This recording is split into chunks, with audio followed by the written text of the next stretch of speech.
దేవుని ఘనమైన నామమునకు స్తోత్రములు. ఈ వాగ్దానం వింటున్న మీకందరికీ మన ప్రభువును ప్రియ రక్షకుడైన యేసుక్రీస్తు నామములో శుభములు, మా హృదయపూర్వకమైన వందనములు తెలియచేస్తున్నాము. ఈరోజు దేవుని వాగ్దానం ఇర్మియా గ్రంథం 17వ అధ్యాయము 8వ వచనం. జలముల యొద్ద నాటబడిన చెట్టు వలె ఉందువు. ఈ మంచి వాగ్దానం మన మంచి దేవుడు మనందరి వినికిడిలో నెరవేర్చునుగాక. ఆమేన్. ప్రియ దైవ జనాంగమా, ఎంత శ్రేష్టమైన వాగ్దానం చూడండి.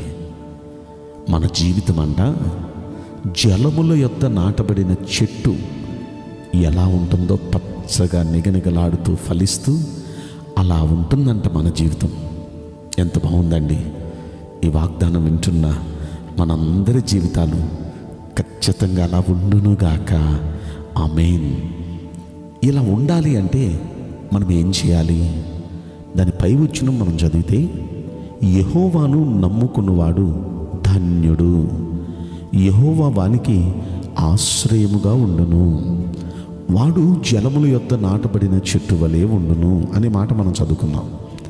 అంటే ఎవరైతే యెహోవా మీద నమ్మకం ఉంచుతారో, ఆ దేవుని మీద నమ్మకం ఉంచిన వారికి ఈ ధన్యత. దేవుడు వారికి ఒక ఆశ్రయంగా, ఒక అండగా ఉంటారు. ఈరోజు ఈ వాగ్దానం వింటున్న ప్రియ దైవ జనాంగమా, ఆ దేవాది దేవుడే మనకు అండగా ఉంటే మనకి విరోధి ఎవరండి? మనకి హాని చేయగలిగిన వారు ఎవరండి? మనకి ఏ సమస్య ఏదీ చేయలేదు. ఆ దేవుడు మనకు ఆశ్రయంగా ఉంటే ఏ కరోనా కూడా మనల్ని ఏం చేయలేదు.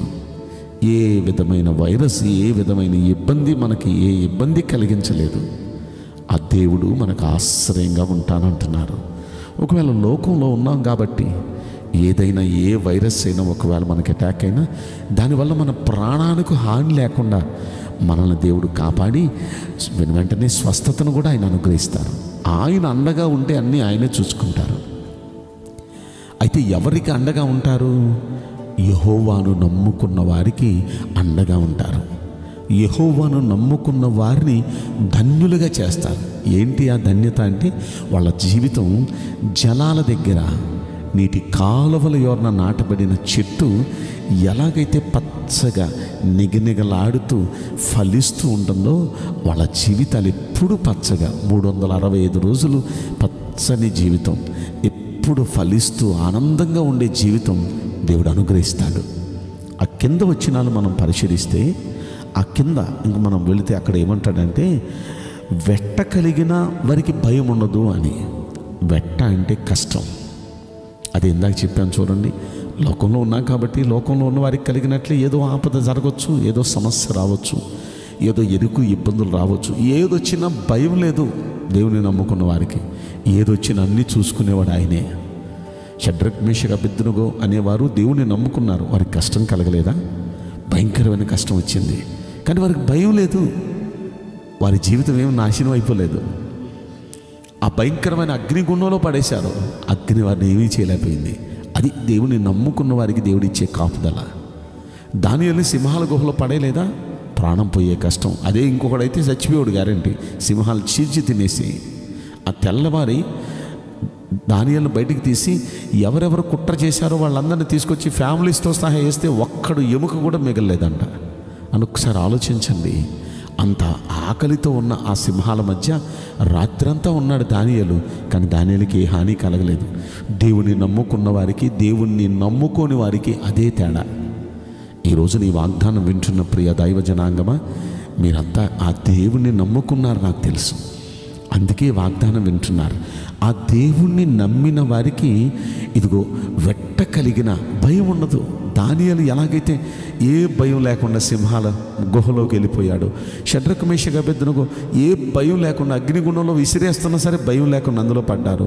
వెట్ట కలిగిన భయం ఉండదు. అంటే ఏ కష్టం వచ్చినా, ఏ సమస్య వచ్చినా 125వ కీర్తనలో మొదటి వచనంలో అంటాడు, యెహోవా యందు నమ్మిక ఉంచువారు కదలక నిత్యము నిలుచు సియోను కొండవలే ఉందురు అని.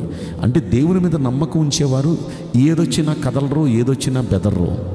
ఎప్పుడు నిలబడే కొండ ఎలా ఉంటుందో వాళ్ళు ఎప్పుడు అలా ఉంటారు. దేనికి కదలరు, దేనికి భయపడరు. ఆ కింద అంటాడు, వర్షం లేని సంవత్సరమున చింతనుండదు, కాపు మానదు. వర్షాలు లేకపోవటం అంటే ఒక్కొక్కసారి కరోనా వల్ల కానివ్వండి, కర్ఫ్యూ వల్ల కానివ్వండి, లాక్డౌన్ వల్ల కానివ్వండి, వ్యాపారాలు దెబ్బతిని, ఉద్యోగాలు దెబ్బతిని, లేకపోతే వృత్తి పనులు దెబ్బతిని మనకు సంపాదన సరి లేకపోవచ్చు. సంపాదనలో సగానికి, సంపాదనలో పావంతుకి పడిపోవచ్చు. రోజుకి 100 రూపాయలు సంపాదించే వాళ్ళు రోజుకి 50 రూపాయలే సంపాదించవచ్చు. కానీ వారికి ఏ భయం ఉండదంట. వర్షం లేని సంవత్సరమున చింత నొందదు, కాపు మానదు అనే మాట మనం అక్కడ చదువుకుంటాం. అంటే రాబడి సరిగా లేదు అని చింత కూడా వాళ్ళకు ఉండదంట. కాపు కూడా మానదు. వారి ఎలాగుండాలో అలాగే చక్కగా వాళ్ళు ఫలిస్తూనే ఉంటారు, వాళ్ళు ఆనందిస్తూనే ఉంటారు, చింత ఉండదు. ప్రియ దైవ జనాంగమా, ఏలియా మనందరికీ తెలుసు. ఆ ఏలియా ప్రార్థనాపరుడు, దేవునికి ఎంతో విశ్వాస వీరుడు. అతడు తన ఊరు వారంతా యెహోవా దేవుణ్ణే ఆరాధించాలి అనే ఇంటెన్షన్ కలిగిన వాడు. ప్రార్థన చేస్తాడు, అయ్యా వీళ్ళందరూ నిన్నే నమ్ముకున్నట్లు వర్షాన్ని ఆపయ్యా, అయ్యా అప్పుడు వీళ్ళకి తెలుస్తుంది, అప్పుడు వీళ్ళు నీ వైపు తిరుగుతారంటే వర్షాన్ని ఆపేశాడు దేవుడు. 1 రోజు కాదు, 2 రోజులు కాదు, 1 సంవత్సరం కాదు, 2 సంవత్సరాలు కాదు, 3.5 సంవత్సరాలు.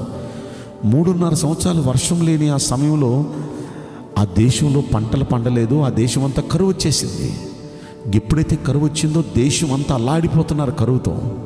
కానీ దేవుణ్ణి నమ్ముకున్న ఏలియాకి మాత్రం ప్రతి పూట రొట్టె మాంసం పెడుతున్నాడు దేవుడు. రొట్టె మాంసం పెట్టి సంతృప్తి పరుస్తున్నాడు ప్రతి పూట. అక్కడ నుండి మళ్ళీ ఒక విధవరాలింటికి తీసుకెళ్ళి ఆ విధవరాలింట్లో ప్రతి పూట అక్కడ వారి అప్పాలు కాల్చుకుంటూ సంతోషంగా ఆనందంగా వాళ్ళు ఎంజాయ్ చేస్తున్నారు. ఎంత ఆశ్చర్యం అండి, ఎంత ఆశ్చర్యం. అంటే దేవుణ్ణి నమ్ముకున్న వారి జీవితంలో ఒకవేళ రాబడి లేదు అని చింతపడాల్సిన అవసరం లేదు. రాబడి లేదు అని దిగులు పడుతూ కాపు మానే పరిస్థితి, పస్తులుండే పరిస్థితికి వారికి ఉండదు. అప్పుడు కూడా వారు పచ్చగానే ఉంటారు, అప్పుడు కూడా వారు ఫలిస్తూనే ఉంటారు, అప్పుడు కూడా వాళ్ళు ఆనందంగానే ఉంటారు.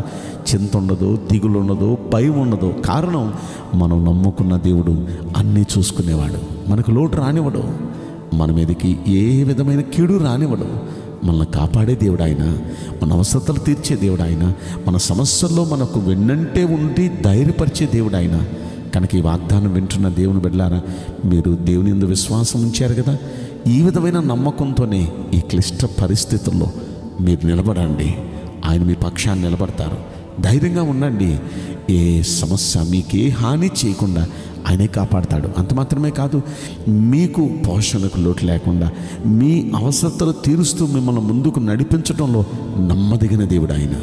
కనుక ఆయన వైపు చూద్దాం. ఈ వాగ్దానం వింటున్న మనందరి వినికిడిలో మంచి దేవుడు నెరవేర్చును గాక. ఆమేన్. నేను మీకోసం ప్రార్థన చేయబోతున్నాను. పరిశుద్ధుడా, ప్రేమగల యేసురాజా, మీ పరిశుద్ధ బంగారు పవిత్రమైన నామమునకు నిండు మనసుతో కోట్ల కొలదిగా స్తుతులు, స్తోత్రములు, వందనాలు చెల్లిస్తున్నాం. ఈ వాగ్దానం వింటున్న ప్రియుల జీవితంలో దయచేసి ఈ వాగ్దానం నెరవేర్చి కృప చూపించండి అయ్యా. నిన్నే నమ్ముకున్న ఈ జీవితాలు ఎప్పుడు పచ్చగా నిగనిగలాడుతూ ఫలించే జీవితం వింటున్న ప్రతి కుటుంబానికి, జీవితానికి మీరు అనుగ్రహించి ఆశీర్వదించమని ఈ కొద్ది మనవులు నజరుడైన యేసుక్రీస్తు ప్రశస్తమైన నామములో మిక్కిలి వినయముతో ప్రార్థించి బ్రతిమలాడి వేడుకుంటున్నాం ప్రియ పరలోకపు తండ్రి. Amen. May God bless you all. Thank you.